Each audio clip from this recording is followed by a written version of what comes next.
আজকে আমরা চাকা রিলেটেড প্রবলেম সলভ করব। আর এই প্রবলেম সলভ করার জন্য জাহাঙ্গীরনগর ইউনিভার্সিটি, রাজশাহী ইউনিভার্সিটি 16-17-তে আসছে, চট্টগ্রাম ইউনিভার্সিটি 15-16-তে আসছে, বেগম রোকেয়া ইউনিভার্সিটি রংপুর 10-11-তে আসছে এবং কুয়েটের 6-7-এ আসছে। তার মানে এই প্রশ্নটা অনেকবার আসছে। তাহলে প্রশ্নটা কি রকম ছিল দেখেন, একটি চাকার ভর 5 কেজি, তার মানে এটা হচ্ছে এম এর মান, চাকার ভর, চাকার কথা বলছে, তাহলে ভর হচ্ছে 5 কেজি।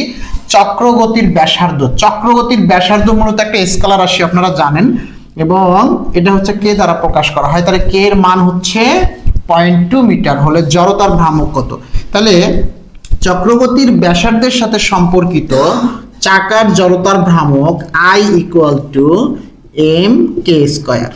তাহলে এখানে m হচ্ছে 5 কেজি, মানে চাকার ভর হচ্ছে 5 কেজি, আর চক্রগতির ব্যাসার্ধ k এর মান হচ্ছে 0.2, তার উপর স্কয়ার। এখন 0.2 এর উপর যদি আপনি স্কয়ার করেন তাহলে পাবেন হচ্ছে 0.04 এবং এটার সাথে যদি গুণ করেন পাচ্ছেন হচ্ছে 0.4-5-20, তার মানে 0.2 কেজি মিটার স্কয়ার।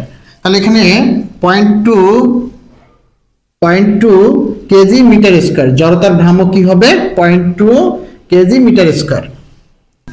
এ 0.2 কেজি মিটার পার স্কয়ার, কিন্তু আপনার জানেন যে জড়তার ভ্রামকের একক হচ্ছে কেজি, মানে ভরের একক কেজি আর দূরত্বের একক মিটার, তার উপর স্কয়ার, কেজি মিটার স্কয়ার। এখানে আছে কি কেজি পার মিটার স্কয়ার, তার মানে এটা আমার অ্যান্সার হবে না।